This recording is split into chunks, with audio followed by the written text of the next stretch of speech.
Details कुठे आहेत, कुठल्या जागेवर कुठल्या स्पॉटवरती झालेली आहे काय तेवढे डिटेल्स ते योग्य आहे का नंतर ते आता काढून हे बघा, हे सांगताय ना ठेवलंय. आजही दारू या ठिकाणी उपलब्ध आहे. गोव्यातली दारू आमच्या कुडाळ तालुक्यामध्ये मिळते. तुमच्या कार्यक्षेत्रामध्ये गोव्यातली दारू उपलब्ध आहे. याच्यावर ती कशामुळे चालू आहे? कशामुळे काय म्हणणं आहे याच्याविषयी? या केसेस करताना त्याचं आम्हाला सगळं माहिती आहे.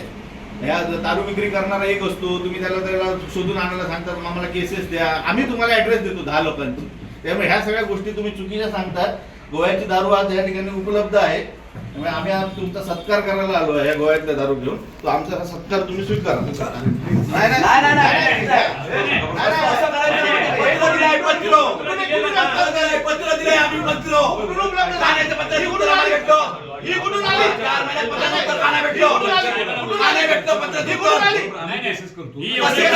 कधी करणार? आता तर आमच्यावर आता आमच्यावर एक काम करा, मला ऐका ना, ऐका चर्चा करा, माझं ऐकून घ्या. माझ्यावर गुन्हा दाखल करा. माझ्याकडे हा मुद्देमाल आहे. मी सांगतो कुठून आणली ती. माझ्याकडे 10 जणांची ऍड्रेस आहे, तिथे दारू उपलब्ध आहे. ती कोणाला सांगता ह्या गोष्टी? 4 महिने काय केलं? 4 महिने पत्र दिलंय. ही कुठून आणली? कचरा आहे का पत्र?